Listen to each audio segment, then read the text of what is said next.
All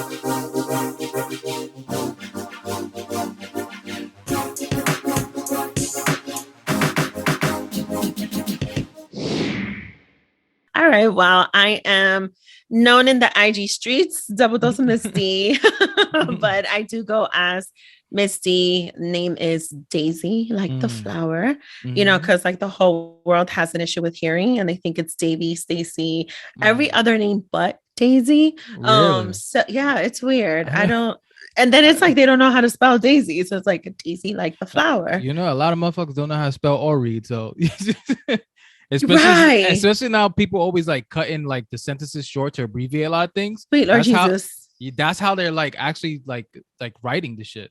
No, yeah, no, it is. Let's not even go there. Do you know how many times I write you with a U? Yeah, it's disgusting. It's pretty disturbing. But yes, Double Dose Misty. Who am I? Well, first and foremost, working mom, also entrepreneur, career woman. I am a podcaster, one woman show, executive producer, everything, all things podcast for the show Double Dose of Raw Talk podcast. And I am actually a healthcare worker under the administrative side, definitely more so in a leadership role. And always ready for a challenge. Always venturing. Always thinking of what's next, right. So it's definitely that type of a person of who Misty is. So yeah. And I want to touch on all those things, of all those layers that you are. And I just want to go briefly from the beginning because it's something that I want to touch on when you was interviewing me, that you shared about your story, how your family migrated over here. And I wanted to know, how was that? Explain what country you came from and how was that transition from you coming from another country and now trying, coming here, being involved with so many different types of people, new environment. You probably hated it. Like, how is that transition for you? And how did you, what lessons did you learn in doing those difficult times, how to adjust and find who you are? Yeah, so definitely. So, I mean, you're definitely, that conversation was, very, very much so a momentum for me because it was me really, sharing with the world, sharing with my listenership on my episode, a homage that I had done for my mother, with a branded company, Vecino Couture, like I mentioned in that episode, and having to write a little bit of who my mom was, right, and beginning from that story of when she came to this country. It's funny because I thought back to that and I thought about my upbringing. Fun fact: I am born here, but I never felt that way. I never felt growing up as a child that I was American. I knew that, oh, you were born here. I knew that. I knew my sister wasn't born here. I knew she came with my mother, but we never felt that way. We grew up very much so with our Ecuadorian culture. We grew up with the music. We grew up speaking Spanish at home. We would be challenged by my parents to speak to them in English so that they could learn English. And they still taught us how to speak in Spanish because in school, they tried to put you in the ESL class, but if they put you in the fully English, then they put you in fully English, and that was that. You couldn't say or argue anything else, right? But growing up, I never had the sense of, oh, I'm American. I always told people I'm Ecuadorian, and then as I kept growing up, I was like, well, you're born here, you're born in Ecuador. And I would look at them like they were crazy. Like, what difference does it make? I'm Ecuadorian. That's how I identify, right? Yep. That's my culture. That's how I was raised. That's the music I danced to in family parties. And it was very much so a challenge for the most part, because then what came after that was usually, well, what's Ecuador? Where is that? Is that Latino? Are you Latina? Because all people would see me as, with my skin tone and the way my hair was, it was directly to, oh, you're sure. Are you Mexican? It was things like that would constantly pop up for me as a child growing up here. And, the challenge was that it's like, well, now I'm learning about Mexican culture. Right. Now I'm learning about all sorts of other cultures with the different people that I'm meeting within the Latino community, within our New York City public school systems, right? Right. And then it's like you're teaching each other, you're learning from one another. And at the same time, today is like I could look back and say, you know, a lot of that shit was very offensive. Like we didn't even realize how we were offending one another, you Right. know, or it felt like it was a competition sometimes. Like, Mm-hmm. oh, well, we do this. Oh, well, we do that. Oh, we don't do that. You know, it felt very much so like that. Yeah. And it's still it's like to now be an adult, to now be a Latina, right? To now be so versed in my own culture and be so versed in other people's cultures within my own community. Yeah. It's a powerful moment to be able to make sure that that doesn't happen again, breaking that bit of a cycle as a mother. Yeah. Making sure that my son knows what his background is. So my son tells people, you know, he's born here. He knows that. But it's so funny. He'll say, I'm Ecuadorian Puerto Rican. My dad's Puerto Rican. My mom's Ecuadorian. What made you though not lose sight of that, right? Because where like in being proud and not judging like who you are, but like, you know, it's so easy that you could adapt to other cultures around you. The reason why I say that is that, you know, I grew up in the projects and primarily in going to school was all black school. And then like maybe like I'll say maybe it was 10 Latino kids. Right. So, and of course, when I go home, I had the Latino music, stuff like that. But I also got involved in the black culture, which I love too. And after a while, like I felt like not that I lost sight of my roots. I feel like to fit in, I was fitting in with a lot of things. And it just so happened I got sucked in to this great culture too. And then there was a phase when I got into my Dominican side. I'm Dominican Puerto Rican. So my Dominican culture, I had Dominican friends. And then I would go to these typical parties and listen to typical music all the time. And then I had my Puerto Rican friends. So I got all these different things. But what I'm trying to say is what made you stay intact with not to get so drawn in from these other cultures around you and be like, okay, I can learn from you guys, but I'm gonna stay true to my culture because this is what I am, man, and I'm not gonna shy away from it and be proud of it and speak my truth. Right. That's actually a great question. And this answer goes dedicated to my grandfather. My grandfather, for as long as I can remember, he would always tell us the culture, the country, the folkloric Ecuadorian music. He was a musician, so his guitar, his singing. Nice. He was your first guy to open up a auto shop in our town. He was your first guy to have an orchestra. He was your first locksmith in that town. You know, my grandfather always used to tell us that all of that runs through his veins, through his blood. And we had to take pride in our last name. We had to take pride in that because that was part of our culture. That was part of our history. He always used to talk about the mountains of Ecuador. He always used to talk about our indigenous roots. He always used to talk about being prideful and the fact that we are Indios, you know, descendants of Indios, and because we are Ecuadorian. And part of that was also like my dad and my uncle, his two sons, coming to this country. One of the things they used to do for a living was they started DJing in Latino communities. And part of that community was learning the Puerto Rican music, learning the Colombian music, learning the Dominican music, right? Of what was in, right? But when it came to our parties and them being known as DJs within the Ecuadorian community, they would play all of that and still include all the Ecuadorian music. So one of the things my dad used to do when he was home on Saturdays, and I will always remember this, like we would get up, you know how they say, oh, you get up on a Saturday to clean and you're blasting the salsa or the merengue with the windows open, right? Because if we didn't have air conditioners. So we would do that, but there was also a point during that Saturday that they would blast the Ecuadorian music. And they made it a point to teach us to dance. And your dad's DJ. Music. Yeah, you know, the whole Ecuadorian folklore. You missed the spot.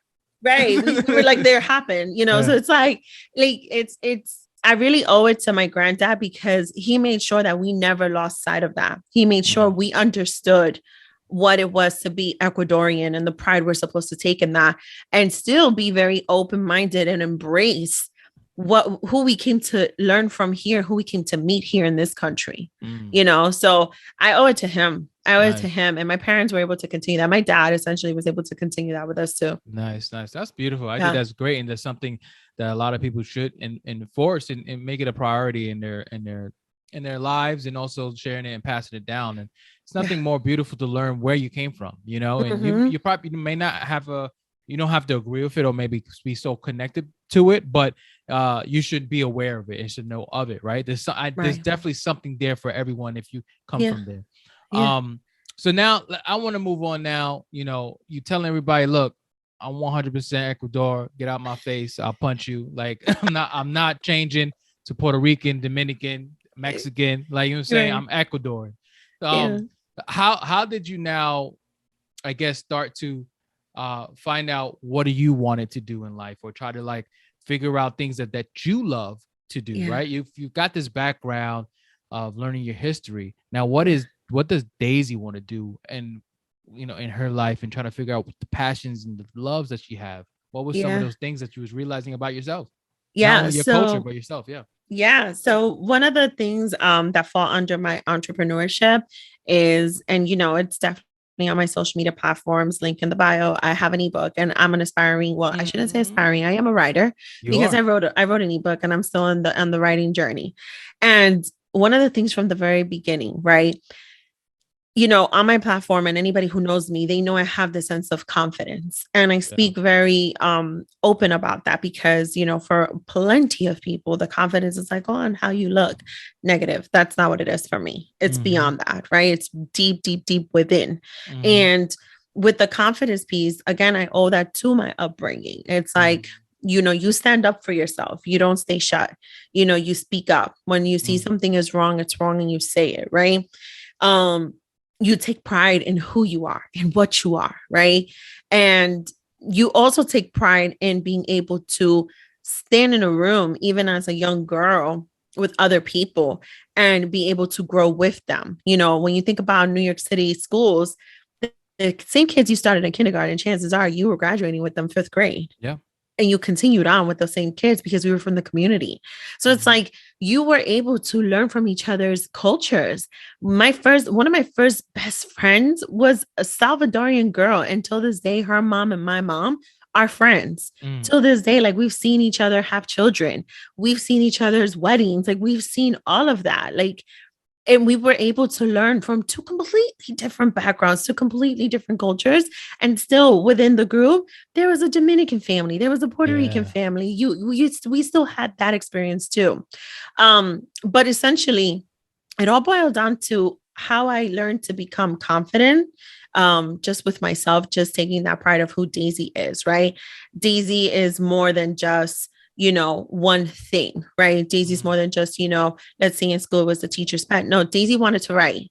So Mm. I wrote my first book when I was in the third grade, and I Wait, won second place. you wrote your own book at I wrote a book when I was thir- 8 years old. damn. 8 years old, and it was published by the school, and it was in the school library for years and years and years later. That's crazy. So No yeah, to lies. me, it's like you had this passion for, For as a writing. writer, for writing, being a writer. That, I'm a very spiritual person. I'm like, I just think Yeah. about, like, in a past life, you was a writer because you brought that down. Mhm. Because that's not your average third grade shit. You know what I'm Yeah, saying? it's Third grade, not. and it's every people have many gifts, right? But for Yeah. you did it. You wrote a Yeah. book. Do you remember what was that book about? Yes, I do. So it was She during a said yes. It's a time. #1 bestseller. Actually, I remember It probably the. is. No, actually, it's downstairs in my mother's house. Uh, It's funny. And I'll highlight this even more, right? mhm. So I went to, it's now PS 28, but I went to CS 28, right? East Tremont, right? East Yeah. Tremont Avenue. It's funny. I live right on East Tremont now. The way this Mm, world works in just like full circle is yep. amazing. But it's on like East Tremont, a very famous street here in the Bronx. And I remember it was during a time where like ice skating was a thing. Mm. Now one thing about me, along with my confidence, I'm a nosy little bitch. So I be all up in like the news and like, all the Yeah. good stuff, right? So I remember there was like a lot of like this star thing about ice skating. And then you remember when that one ice skater like hit the other ice skater, and Yeah. like Yeah. there was like Yeah. a whole, so like I remember a lot of those things. I cannot align it exactly when which one happened, but I Mhm. know there was a time in this country where on the news there was always something about ice skating. So I was fascinated by the fact that people can like be on ice and not Mhm. fall, I right? fucking hate ice skating, by the I way. But can't, go I've ahead. never tried it. Can you believe that? I've I never tried tried it it. and rollerblading and hate it. See, a person 6'4" like me falling is hilarious to everybody else, but that shit hurts. Hurts. I fucking hurts. 'Cause Yeah. especially when I'm trying to break my fall.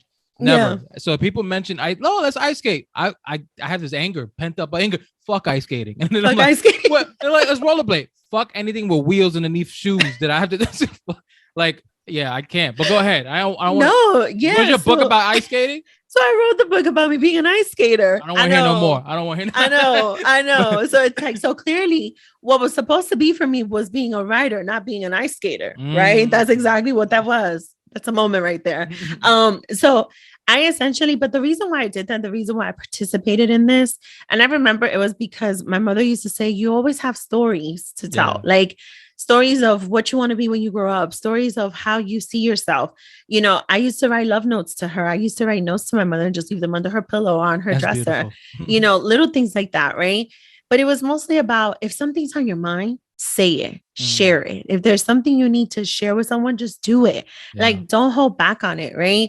And it aligns so much with me always wanting to be very creative and be a writer, or also within the media. The piece of me being a nosy person, but also with that confident touch was at one point I wanted to be in journalism. I wanted to be a reporter. I wanted to be on a TV screen reporting out the news, giving my opinions, having debates. Like, I used to be fascinated by the presidential debates, not because it was the presidential election, but because it looked like a heated argument to me. Like, I used to be fascinated with that. So it all kept circling back as a child to speak, to have a voice, to share it, whether it's on a piece of paper, whether it's on a microphone or on a TV. Like, I had a fascination for that. And funny enough, even though part of my education did fall under that, I was not able to pursue it. Because I became a single mother. And, you know, I came up with a plan B, and that's when I led into healthcare. So to now when did I start? 2020 to embark on a journey of creating a show and starting to write and like really, really write. It's amazing to me how full circle everything has just resulted for me. Well, and I would go one even deeper, where you felt like you couldn't pursue like the writing the way you wanted, right? Here's the kicker. You had a head start. You started at third grade. You wrote you wrote a book. So that was a form of writing, right? And that was the first sign that you needed to show yourself that you came with these gifts and you was capable of doing it. Shit happens, life happens. You want to take other directions of like how you wanted to keep writing, but now write, you know, maybe more with substance about you. And here you are writing a book about your experiences. So I don't see it so much. I think you're right on time. Everything happens for a reason. And maybe that gap that you needed where you was stagnant, you was going through life, became a mother.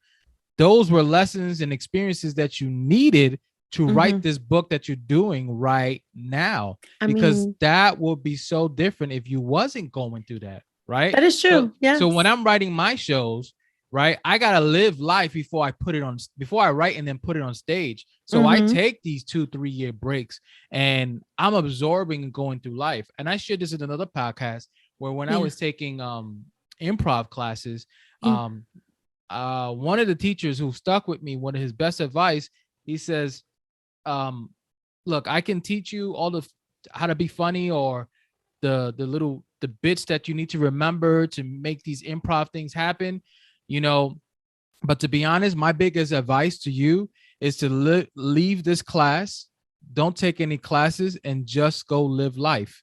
Because if you go live life and you come back to the stage, you're bringing so much with you on that stage.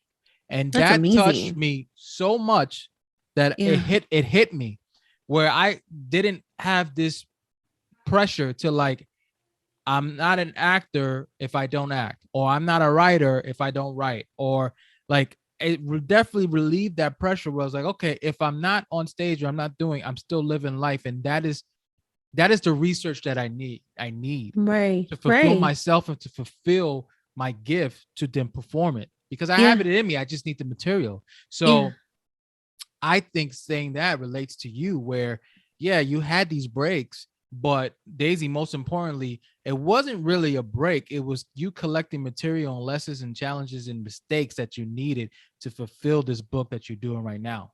Because if you would have did that years ago with none of that, I mean, it still would have been a book, but it wouldn't be touching you or touching anybody else. It's true. It's actually true. And it's funny you say that because I'm one person who doesn't throw out notebooks, especially not the ones that I write in. And by writing, I mean my poetry, my little stories. And I still have books. And I mean, what the hell was I going through at 13? I don't know. I would have to read the Yeah. book to go back, but I was going through my own little 13-year-old shit. So And you did it. You did it and continue to do it without realizing, or you know, it is putting so much effort and emphasis on it. yeah, You know, yeah, because maybe you had other ideas of it, but not realizing that the biggest goal that you want, you all these are reaching it, or the steps to yeah. reach it. Yeah, it's actually what has been very entertaining for me for my self reflect is, you know, when they say, what would you tell the, you know, the version of you 20 years ago? What would you Yeah. tell the version of you 23 years ago? And when I read what I've written, because I date everything, so I know Mm. exactly how old I was when I wrote that poem, right? You see When I the read growth it, too. yeah, it's like, wow, like that was just a different version of me, a younger version of me, not so mature. But similarly, there, when you look at the aspect of life I was going through, those are similar aspects till this day. And what really falls into that is not exactly what did I do Yeah. to fix that situation or to handle that situation. It's really what did I learn from that situation and how it has impacted the 36-year-old version of me today. You know, and it's crazy because it's like the more I look at these books, it's like I'm not going to throw this out because the way I envision the material I'm writing now, but also that book that is still on its journey to write, I want to incorporate some of those pieces of poetry into that book because it's part Absolutely. of what my life is. It's That's part your of my legacy. experiences. You're leaving a Right. legacy behind, not only Exactly. for yourself, but like your child, and Yeah. hopefully Yeah. they'll see the importance that, like, when you're no longer walking this earth physically, that Mm-hmm. they spiritually have this artifact of yours, Yeah. this thing that they can read and see where my mom was at. Yeah. I think that's something so spiritual and awesome that you can go back. Me being older, like, I can go back and and see that. It's one thing Yeah. that I want to do, and I still got to do it. Even though I have shows with my mom that I talk about my mom, I would like to Mm-hmm. have her on a podcast just to talk to her about her life and I know stories. One being that, that God forbid, she's getting up there in age. She's not going to Yeah. be here. That I can Yeah. always go back and listen to that and hear a voice. Yeah. Just like you got these books, right? Yeah. I got these shows that my child, when they get older, oh, my dad used to enact the right things. She has Yeah. this stuff now that she can go back. Like, this was what I saw my dad was with him, but now I get to see what he does on stage. I think Yeah. that's great that what you did. What was so important for you when you was writing? Where did it take you? What was that release for you when you was writing that you had to do it because you didn't stop? You got like 40,000 books. That's a I do. library. I actually have like notebooks. It's comical. Yeah. So I'll tell you this much. And this goes back to something we definitely spoke on the episode you came on for my show. It's kind of like there's certain things you're not supposed to talk about with your family. Yeah. And one of the things culturally, a cultural factor, it's like, oh, if you don't talk about it, it's not happening. Yeah. Or, 13-year-olds over there in Ecuador don't go through that. So my daughter's not going to go through this here, Mhm. right? It's kind of like that naive mentality Right. that they don't think, but, this is a place where it's a better life. Why would my daughter be going through something like that, right? And the truth is, I did not grow up in Ecuador, but I do know and I do have a sense of what that culture is like for a teenage girl or teenagers in general, right? Mhm. And not to say that it's of like, oh my God, they are so innocent over there, but the exposure that growing up here in America, that growing up in New York City at that, right? It's very much so different from what it is in a lot of our countries. A lot of our countries, you can stay outside playing, in the front porch. You can do this.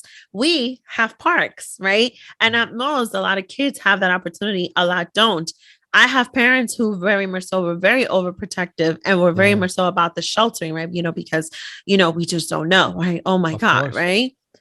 But with that came certain things that I was facing in school, certain experiences, kids growing up way too fast. Yeah. And so I resorted to journaling. I resorted to diary. I resorted to writing poetry about, yes, my parents don't understand me. Yes, they don't know what I'm being exposed to, the things that are being talked about by other different children of different backgrounds, Mhm. different upbringings too, even from mine. And, the exposure to certain things. I had a little boyfriend who was doing his thing, being the oldest brother and going to school, but he was also drug dealing. Like that's a reality of growing up in the hood. It's a reality of a lot of us who were teenagers growing up, right? Did not affect my grades in no way, shape, or form, but it's a reality of what I was exposed to, and I'm still friends with that guy till this day, right? You still But buy it's drugs like, from. It's fine. It's I great. mean, he says hi from time to time, but it's like it was real shit, it was real things. To be a young girl growing up, being 13 and looking like you're 18 and 19. There were certain things that came along with that, certain things attached to that I didn't know how to handle it, how to behave with it, what to do. And I couldn't come home and talk to my parents about it because if I would talk about it, because they were so protective and there was such a sheltered environment around me, right? Yeah. It was kind of like, well, what did you do? Well, this is on you. You have to take responsibility. Like, you're not supposed to do this. And so it became kind of like, well, if we don't talk about it, it's not happening, right? So if I don't talk to them about it, I save myself the trouble. So I went to pen and paper and I put my feelings and my thoughts and my questions on pen and paper. I turned to that as my way of coping, before I ever knew of what was therapy or having someone to talk to, before I ever knew that there was people who could help me through that, before I ever even understood that there was the guidance counselor at school was not just a guidance counselor, that was someone I could go knock on the door. Hey, I need help. And they might be able to guide me a little bit better with some of my troubles, real life troubles. Right. And so that's really where the writing came to play. It was really where, in telling the story of the things I've been through, it was my safe place. And it still is to this day. Yeah, where you feel accepted and understood. Yeah, it still is to this day. When I am not feeling my best and I need to write, I now dedicate everything that I write to myself. I dedicate it to me. I no longer just write to a diary or to a journal, right? I write to me. I write to Daisy. I write to Daisy that is going to be 2 hours from now. I write to Daisy that was earlier this morning. I write in a moment of, let me help you, help yourself. It's kind of like that mindset now. Yeah. So now I turn to myself for that. What made you gain the courage and the strength to put yourself out there, even though you're still working on it, but to start the process of writing this book? What? That's actually a really good question. One of the things, and it's very much so attached to the purpose of starting the show. I was getting tired of feeling silenced. I was in an environment, in a professional environment, years ago. It started years ago, where I was given my flowers and praised for certain characteristics of who I am as a person and how I'm able to apply that to my role only when it was convenient to them. And then I was being judged, and then I was being silenced. And then it came to a point where I realized more and more, because, of this idea that, you're supposed to watch what you say, and not so much it's what you say and how you say it. Right. It felt like there was a lot of, what's that gray tape, the one that hurts? Straight up on my mouth. It's like, you just don't speak on it, keep your mouth shut, know your position, stay in your lane type of shit. And it just became a factor of, no, I want to create a platform for myself where my voice is going to be heard. And at the same token, the more I started going into this microphone and creating these episodes, and deep down, I always knew that I had experiences in my life that I wanted to share. I just didn't know if I truly was ready to put it on a piece of paper, right? To put it on pages in a computer, to someday be able to publish this. I realized that I didn't have to wait until I was ready for that.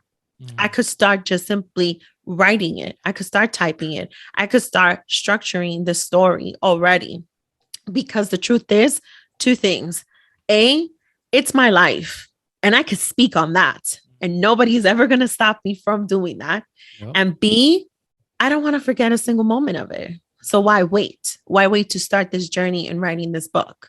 And that's really why I started doing it. And it's a matter of figuring out when is it that I want to end this book, because the story is still going to continue. Right. God willing, the story is still going to continue. Experiences are going to continue. And it's also the piece of me that feels truly accomplished in life. And I know that with that comes, a new phase in life. And I want to be ready for that next book when it's time to start writing it all over again. What has been challenging facing in this book as you write it, and what did you learn from it? Um, One of the challenges, and I've mentioned this, just the topic itself on my show. One of the challenges has definitely been facing the fact that there was a part of my life, and I discussed this with a therapist, that I was violated. I was violated. It was something that I didn't think, and it definitely was when I was a younger girl. Yeah. It wasn't something that I thought was of any type of sexual violation or Mhm. molestation or anything like that, right? It was a weird encounter, Yeah. and it was several encounters of that. I was young. The other person was very, very young, right? Older than me, but young too, just like me. Mhm. And it was during a therapy session, I want to say maybe 5 years ago, 5 to 6 years ago, during this therapy session, maybe more actually, that the topic came up, Mhm. right? Of, you know, just me as a woman, sexuality, right? My experiences of that and my comforts with that and my body, right? I was going through these changes with a weight loss journey. And there was a lot of topic of conversation on that.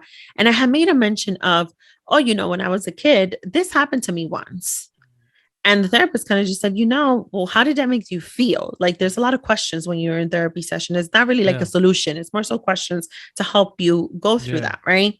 And as the questions kept coming in for me to describe that, for me to be able to recount that, right. Mhm. Um, I realized more and more that the feeling was not good then. And in the moment that I was reliving it, because I was retelling what was going on, the feeling wasn't good then either. Mm. And so it kind of became an area of, well, was I being molested and I just didn't even know it? And did this Mhm. person even know that they were engaging in that type of an act? Right. It became that type of a question. And I say that to say, I've written it. I've written it as part of Yeah. my story. I have started writing it, I should say, but I still don't know if it's something that I want to include in the story. You should. And You it's have to. because No, you have to. and it's because of the questions that are going to come. And by the questions, I don't mean this. I know I'm not obligated to answer any of those questions. I know that. I'm here to Yeah. tell a story, and this is my story, right? I don't feel that I owe any direct answers to anyone, right? But it's also to put into perspective, how close to home this is going to be, Right. and how on the other end it's going to probably hurt anybody. It's not about Right. incriminating anyone. I don't intend to incriminate. I intend Right. to solely speak on my experience. But it is the question of the people that it might hurt, Right. with the questioning, with the wondering. That's really the part of it. Mm. It's kind of like that protective Yeah. cultural thing, right? If you don't Yeah. talk about it, it doesn't happen. It didn't happen. Yeah. So it's kind of like still that stigma that stays with Mm. me, and that kind of like Right. hesitation. But did I write it? Yes, I wrote it. Yeah. It's there. I It's think there. I think It's you should there. write this for a couple reasons. You Hmm. don't have to put anybody's name or anything like Correct. that. You know what I'm saying? You're so because it's coming from a place. It's coming from you're writing from a hurtful place, but Hmm. that place that you're writing from to put it out is not out of malice and is not Hmm. out of a hurtful place to like you want Correct. to shine a light on it to heal Yes. from it, to Yes. forgive yourself from it, Hmm. and to not give it any more power in your life. So Correct. while doing that, you are setting yourself free from it, right? Because you are in the process of doing that and you have. But now by you putting it out there, you're no longer giving it power, right? And Hmm. it's not about to shine, point fingers at anybody. It's like, this is my truth and I want it Right. to set me free, right? Right. How anybody else is going to feel about it, that's your truth and that's your journey to deal with it, right? But by doing that, it's a two-step process. You accepting it, taking responsibility and forgiving yourself, and shit Hmm. happens and you learning and growing from it and realizing it that like, I'm not going to allow that to ever happen again. But also after you doing that, now you're helping others, right? Hmm. To that will relate to this. Hmm. Um, Hmm. so it's a very healing process. And I feel that if I'm a big believer in, if it's making you feel cringy, to Mhm. write it and it's making you feel cringy to let it go, then that's what you have to write and that's what you Mhm. have to put out there. It's a reason why it's making you feel these type of things. Yeah. And once you're out there, I think the final weight and baggage that you had, that the final power that you still have, it's gonna unleash yourself and let go. Yeah. And then the I think person it's go ahead, go. Yeah, I think it's exactly what you said. It's making me cringe to actually let it go, Mm-hmm. to put it out there, right? Because I've held on to it for so long. Right. And I want to be clear on something. It's not about holding on to it because I'm protecting the person involved. That's not what Right. it is. It was actually me protecting me Mm-hmm. protecting me from this Right. whole thing. So a lot of that does have to do with the forgiveness, Right. right? Because deep down, I knew that then. I realized now the reason why I never said anything was because I was so worried about getting in trouble. Because, Right. well, what did you do? What were you, it was a lot of naiveness behind the Right. whole behavioral factor of, your kids being out there type of thing. Right. Right. And I always want to say it's a cultural thing because it's so Yeah. different for my parents to have grown up 13 in Ecuador versus me growing up 13 here. Right. Mm-hmm. But it was more so me this whole time being protective of myself. Right. And it's so crazy because the subconscious part of me, my Yeah. subconscious, all this time has been behaving in a Mm-hmm. certain way because of that occurrence, that Yeah. experience of my life. And I didn't Yeah. realize it until that recent aha moment, Yeah. right? And I think too, what you need to realize, and you do, but you need to fully realize is that you're not the Daisy Mm-hmm. that you was in that situation anymore. Right. The way they brought you up, you're not there anymore. And Right. you don't need to obey to anyone but to yourself and to your child that you have, like to listen to them and stuff like that. But it's like you got to tell the kid inside you, it's okay, we're not there. Yeah. You know, Yeah. we grew up from that situation. So Yeah. this is our truth. There's another thing. And if you're, and also give yourself credit that if any backlash comes to you, you don't Yeah. owe no one a response, and you're not in the situation to be like, well, what did I do? And you could answer, nothing. I didn't do Right. anything. That this is my Right. story. But since you already have your views, I will not engage any further. What's gonna happen? We'll go to your room. Right. You know, it's like, At this time, what? Yeah. I was like, I don't need to, I don't need to engage in this. But if you want to have a Right. healthy conversation with both adults, now we'll love to have a healthy conversation. But you're Right. not that Daisy that you was anymore. Right. So I don't even think that's an issue. And I think you really realize that too. Like, Yeah. really, this is like, I'm really holding on because of this.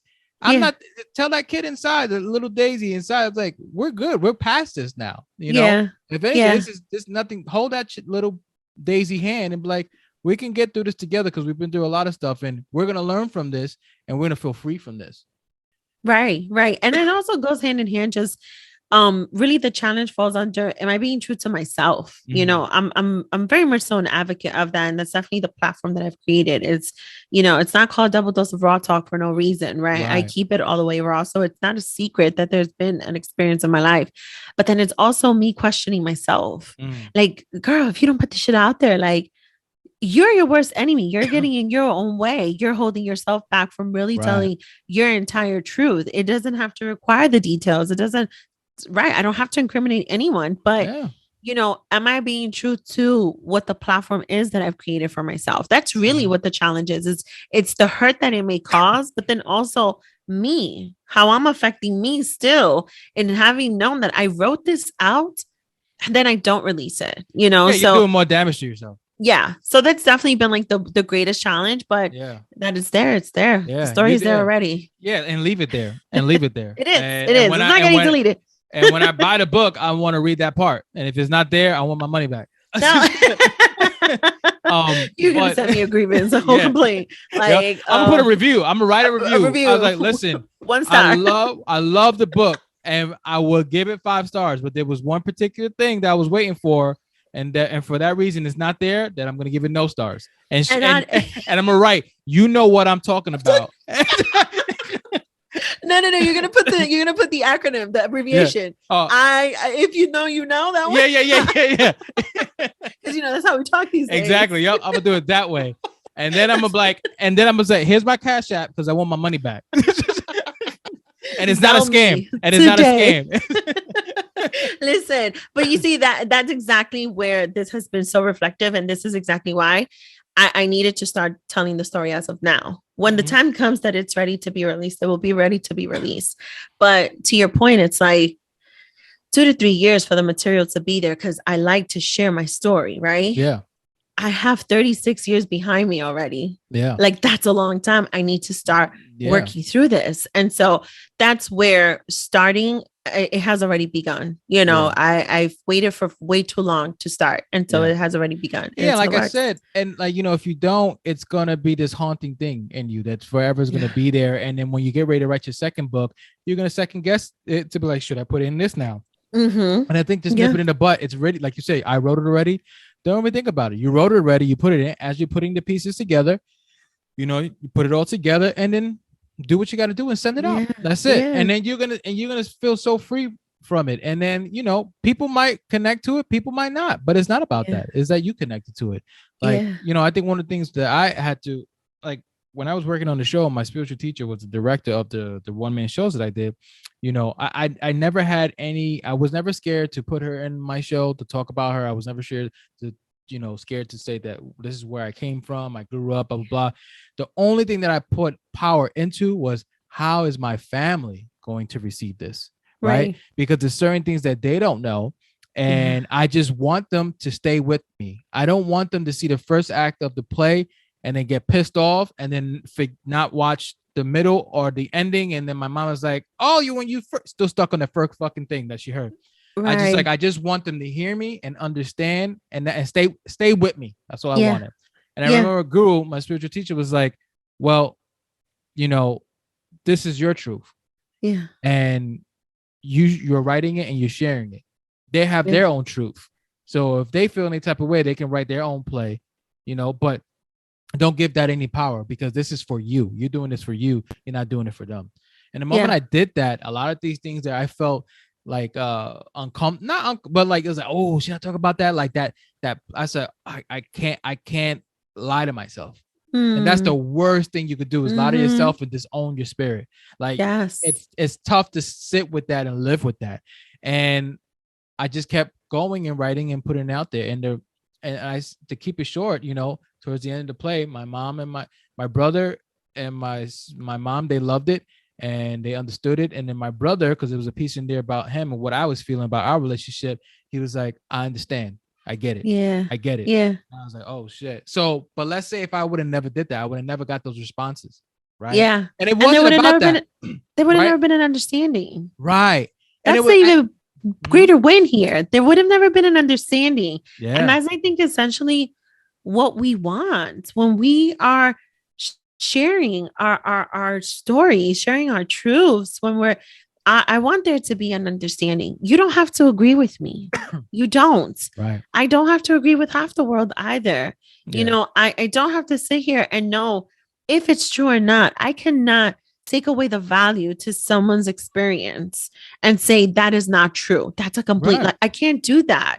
So I would expect that at least there is a bit of understanding when my story does come out. And through every single episode that I've done on this show, through my ebook was never supposed to be a solution, a secret recipe on how to build and rebuild your confidence, right? My journal to self-love. No, it's not a secret recipe. It is my experience. It is what worked for me. I could give you a suggestion of what you can do for yourself because I was able to do this for me. And I've been able to sustain so much of that this many years later from when I hit my rock bottom of my life, right? And even then, I've learned way more things to be able to add to that. Yeah. And so there's going to be your second ebook, right? But the point is, it's like, I will be doing a greater disservice to the world if I'm here talking all my shit every single week, episode to episode, apply so much to that, to who I am and what I'm about and my confidence and all this other crap, right? And I don't really share those offerings with something that someone is going to be able to read about it. That's how I see it. No, it's beautiful. And you mentioned from episode to episode, how did you get to this first episode of starting your podcast? Perfect segue. What was the motivation for that? And what made you say, I'm going to go after it? I don't know what I'm doing, but I'm going to do it. I'm going to figure it out. Yeah. Now this is a different level of taking strength and courage to do this and put yourself out there. You're no longer hiding from a book, right? And writing your Yeah. stuff. You're now in front of a mic and revealing yourself to many listeners. What was that first episode like for you, and what did it take for you to say, this is what I want to do? Yeah. Yeah. So, okay. So part of my educational career, and it's really with the undergrad, I'm a corporate communications major. Mhm. And one of the exposures I did have there was working in the media. Full circle, right? Remember, I wanted to Yeah. be in journalism when I was a kid, right? Yo, So part of you that are was like, living the dream that you want to live, I'm trying. Yeah. So part of that was working in media. I had internships in that. And one of the internships that I did, it was with a media planning and buying firm. And I had the Latino community Univision accounts, and Mhm. it was a lot of media buying and planning with radio, which ironically enough, I had also wanted with the journalism, also being in front of the TV, also loving the radio, right? So it was truly an amazing experience to be able to work with the behind the scenes part with so many accounts and clients, trying to get them their ad spots right through the radio station. When it came to especially my own community, my Latino community, right? And so fast forward to, plan B, change of plans, and just really leading a career where I was fighting for dear life to have the position of a leader, um, being respected because, as a Latina woman, you're spicy, or I was categorized to be assertive. And that was beneficial in many moments for, the big dogs, right? But it was eventually used against me. It was kind of like frowned upon. Mm. And it's kind of like, yeah, you're standing in this room because you earned it, but do you belong? Mm. And I realized that the more those questions started to come up, and they were ballsy enough to look at me in my face and to say that shit to me, Mm. it was kind of like, you know what? I still like what I do for my healthcare career because I don't do it for the big dogs. I don't do it to just have a job title. Mhm. I service the people. I like Yeah. helping people in my own way. I like advocating for people. Yeah. For the people that don't have a voice, for the people that feel they can't speak up. That's what I love to do, and I do it with passion. But at the same token, I have a passion for not staying quiet. I have a passion for having an opinion. I have a passion for having so many thoughts and wanting to share it. And so I wanted to create a platform where it could be friendly debates, intriguing discussions. That's exactly what my promo audio sounds Mm. like. I am a mystery, and a mystery left to discover. I release and I disclose as I go, as the topics of conversations come to play, as the conversations flow naturally, and it also came to be where it's like you hear so many podcasts, right? And there's so many podcasts, with a focus, right? You have Mhm. your sex podcast, you have your financial podcast, you have your weight loss podcast. You have so many podcasts like that. And that's beautiful. And that's great because it helps me also with the Yeah. podcast I listen to. I know exactly what I'm going to come to listen to you for. Like, I love like crime stories and shit like that. Like, I Mhm. love podcasts like that. Like, they're so amazing. But I wanted to create a platform where no one is going to tell me to shut up and I can talk about whatever I want. And so that's where it started becoming and evolving into, on this platform, we get comfortable being uncomfortable. No topic is ever off limits. Mhm. And I have been able to sustain that. You were just on my show. It's episode 96. I've been able to sustain that. We're about to make 2 full years. Episode 100 is right around the corner. Beautiful. And I take pride in that. I Of take pride course. in reflecting back to what my first episode was and listening to it, right? And it was my introduction.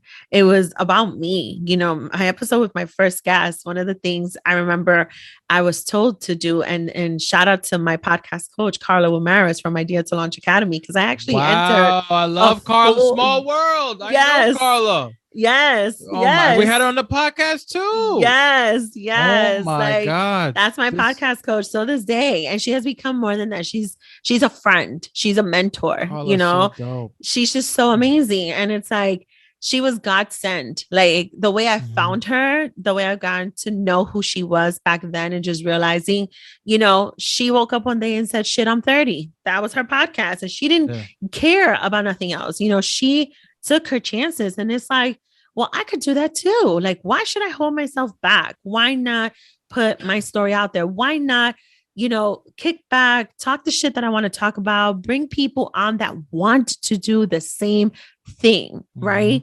And I had my best friend on the show because one of the things she said is, you know, you flow so naturally with your best friend already. It's the best way your audience can get to know you. And sure enough, if you know me, you know my best friend of 23 years. Who better than for me to engage in a conversation with where you could get more or less a feel of who I am? And I actually went back and I listened to, as I'm getting ready for the 100th episode, right? Because I have a little thing in mind with what I want the episode to be like. But I did go back to listen to the beginning, right? I looked at my first artwork. Yeah. I'm looking at to where I am now.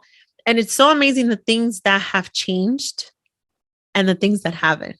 Mm. And it speaks so much on just who I am and the pride that I take of what these last 2 years have been, 90 something episodes.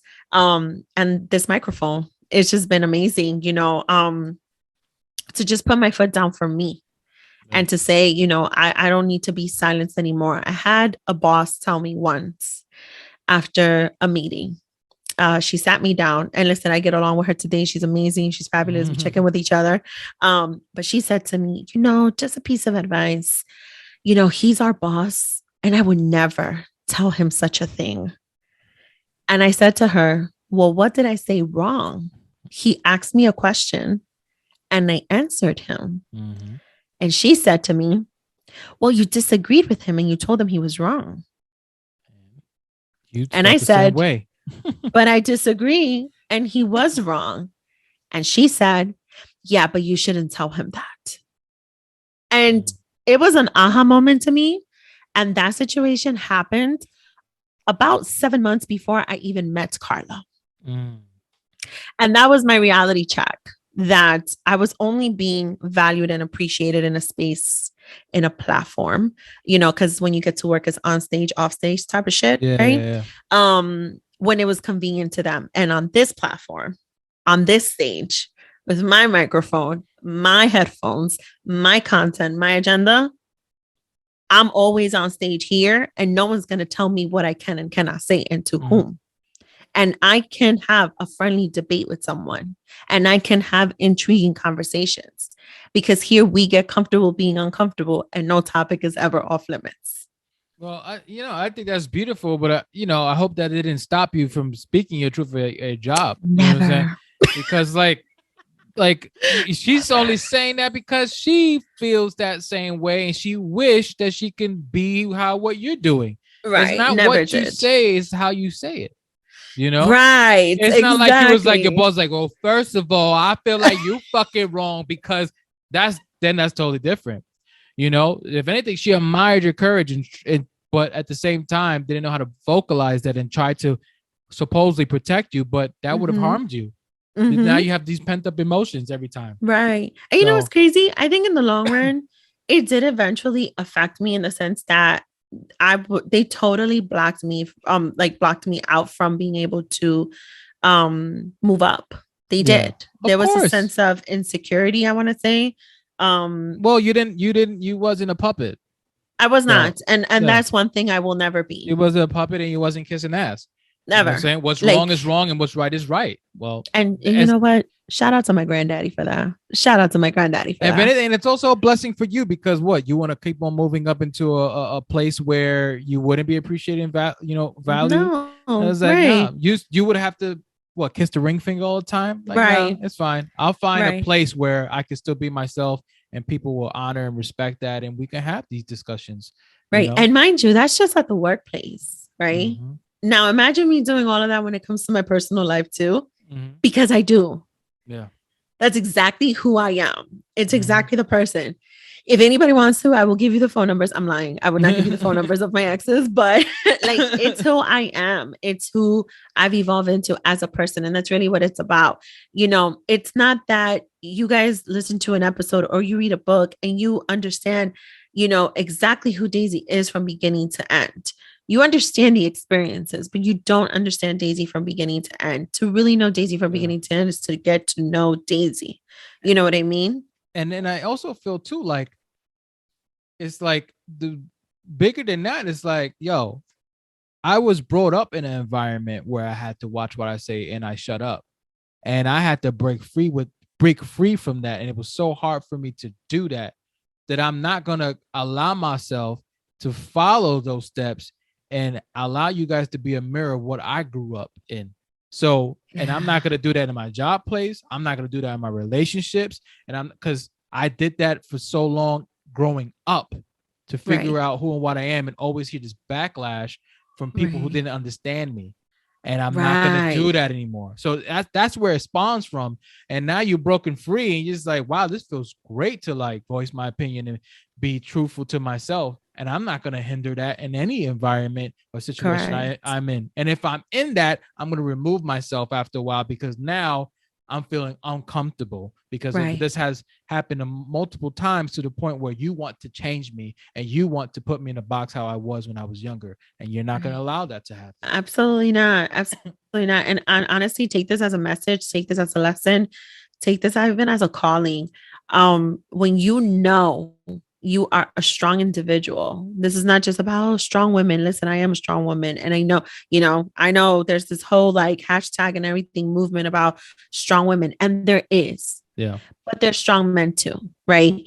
And the fact is that there's so much to us as individuals and as people that for any little thing, a top dog, a big dog will not hesitate to say, I'm putting a stop to you right there. I'm going to silence you. I'm going to stop you. I'm going to block you, right? Yeah.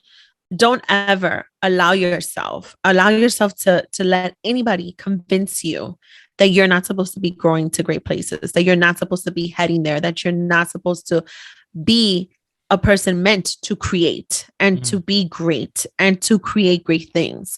Whether that is a book, a show, a podcast, whether that is a fedora, whether that is anything like that, like do not let anybody tell you no. If it's something that you wholeheartedly believe in, then you stand by that and you stand your ground.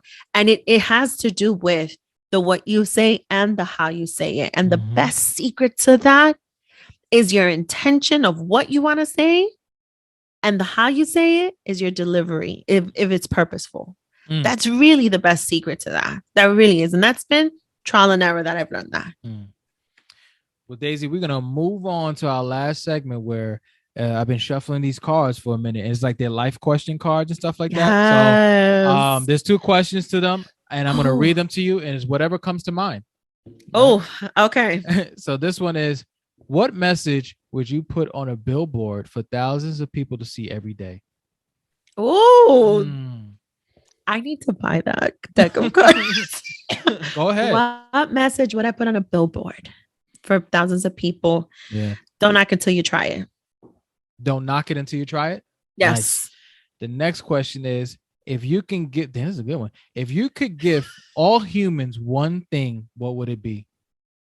Like a secret weapon? Like anything. Like for me, what comes to mind is like, man, I wish I would give humbleness to people as a gift.